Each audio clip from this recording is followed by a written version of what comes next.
एक अनपढ़ माँ थी। वह बहुत ही अनपढ़ थी, बिल्कुल पढ़ने लिखने नहीं जानती थी, शायद भली भांति से भी अपना नाम तक नहीं लिखने जानती थी।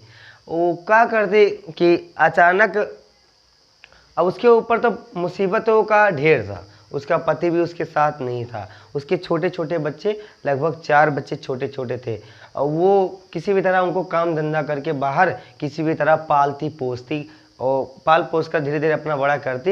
लेकिन खुदा न खास्ता एक दिन उनको लेटर लिखवाना था, पत्र।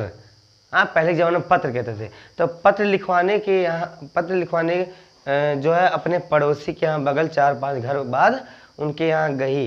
तो पड़ोसी होता है ना, कहा जाता है कि पड़ोसी बहुत जलनशील होते हैं। अब देखो, वो गई है पड़ोसी से पत्र लिखवाने। तो जो पड़ोसन थी, उसकी लड़की पढ़ी लिखी, वो अपने लड़की को पढ़ाती थी। मतलब तब के ज़माने में बहुत कम लोग स्कूल जाते थे। उसकी लड़की स्कूल जाती थी। तो वो गई उनके यहाँ कि ऐसा, उनकी मम्मी से बातचीत करी ना कि ऐसा है, मेरा अपने लड़के से कह देती एक पत्र लिखवा देती, एक लिख देती, मुझे भेजना था डाक द्वारा। तो वो क्या कह रही हैं, गांव के क्या होते हैं जलनशील ना, कह मैं अपने लड़की को पढ़ाती हूँ तुम्हारे लिए कि तुम्हारा पत्र लिखे। वो बेचारी माँ, वो बेचारी अनपढ़ माँ चुपचाप चली आई अपने घर। उसने ठान लिया कि मैं अपने लड़कों को इतना पढ़ाऊंगी, इतना पढ़ाऊंगी, इतना पढ़ाऊंगी कि वो कुछ बन जाए।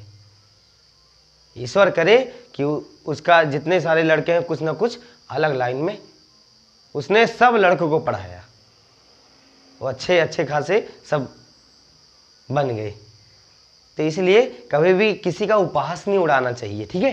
कि अब जब किसी को ना, जब 50 तक गिनती भी आती है, तो वो दूसरे को गिनने का प्रयास कराया करे, क्योंकि उससे ज़्यादा तुम्हारा रिवीजिंग होता है। पढ़ने से ज़्यादा पढ़ाना बहुत इंपॉर्टेंट होता है। ये नहीं हम कोचिंग में या स्कूल में 2 अक्षर पढ़ लिए, हम किसी को बताएंगे नहीं, जा, ये हमारा घमंड है। अरे घमंड मत करो। घमंड एक दिन रावण का भी चूर हो गया, अच्छे अच्छे का घमंड चूर हो गया। तो तुम किस खेत की मूली हो? घमंड मत करना बच्चों। अगर जिस दिन घमंड आ जाए, उस दिन जाकर देख लेना शमशान घाट में अच्छे अच्छे अमीर आदमी वहीं पर पड़े हुए हैं, राख बन गए हैं। इसलिए ज़्यादा थोड़ा सा पढ़ लिख लिया करो, उछला कूदा ना करो, असली ज्ञान बटोरो। अभी सांसारिक ज्ञान बटोरना बाकी है तुम सबका। ये जो किताबों का, जरूरी नहीं कि सब चीज़ हमें किताबें सिखा दे। जब खुद खाली पेट और खाली जेब रहोगे ना, तो खुद पता चलेगा कि क्या होता है शिक्षा। तब पता चलेगा असली विद्या क्या होती है। असली विद्या ये नहीं होती कि हमें किताबों से मिल जाती है। असली विद्या ये होती है जो कि हमें बाहर देते हैं। पता है, पहली विद्या, पहली गुरु हमारी माँ, दूसरे गुरु हमारे स्कूल के, ऐसे ऐसे हमें न जाने जीवन में कितने गुरु मिलते जाएंगे। हमें सबसे कुछ सीखना है। आदर्श व्यक्ति या आदर्श विद्यार्थी वो है जो कहीं ना कहीं से कुछ ना कुछ हर पल, चाहे दिन हो, चाहे शाम हो, चाहे सुबह हो, चाहे बुढ़ों से, चाहे बुजुर्गों से, चाहे बच्चों से, चाहे किताबों से, चाहे वेदों से, चाहे पंडितों से, चाहे जहाँ से ज्ञान बटोर लेता है। चाहे रोड चलता हो, चाहे रोड पे चले, चाहे गाड़ी चलाए, चाहे साइकिल चलाए, चाहे जहाँ चले, अच्छा स्टूडेंट है वो कहीं भी ज्ञान प्राप्त कर लेगा। पता है, हम सब जाते हैं खाना खाने भी, वहाँ ज्ञान प्राप्त करके आते हैं बफर में। वहाँ दिखते हैं पंडाल कैसा है, कितने लोग हैं, कैसे हैं।